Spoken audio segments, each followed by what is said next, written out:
Subscribe and hit that bell icon to be notified about the highlights of India's smartest podcast, The Ranveer Show. This is TRS Clips. At the forefront, everyone knows what the purpose of NATO is, to sort of help maintain world peace and whatever the narratives are online. My question to you, sir, behind the scenes, what do you think the objectives of NATO are?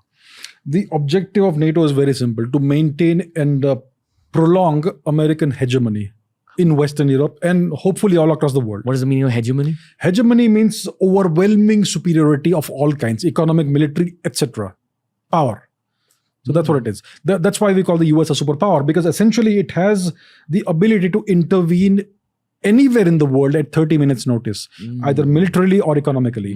Its currency is the global reserve currency, the US dollar, which means it can cut any country off at a moment's notice from the global financial system and so on. So it has overwhelming economic power and overwhelming military power. It has 10 aircraft carriers. It has a fleet of nuclear submarines. It has ballistic missiles. It has an array of spy satellites, military satellites. It can intervene anywhere it wants within 30 to 60 minutes on demand. So that's what it is, and that's one of the components is NATO in Europe.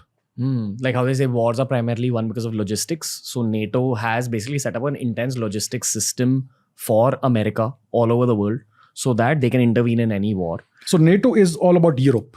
Okay. The original purpose of NATO was to counterbalance and checkmate the USSR. It was essentially an anti-USSR alliance.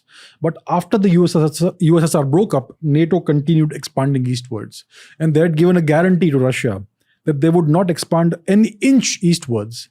And the moment the USSR broke up, they started expanding eastwards. So that essentially is what led eventually to the Ukraine conflict that we are witnessing right now.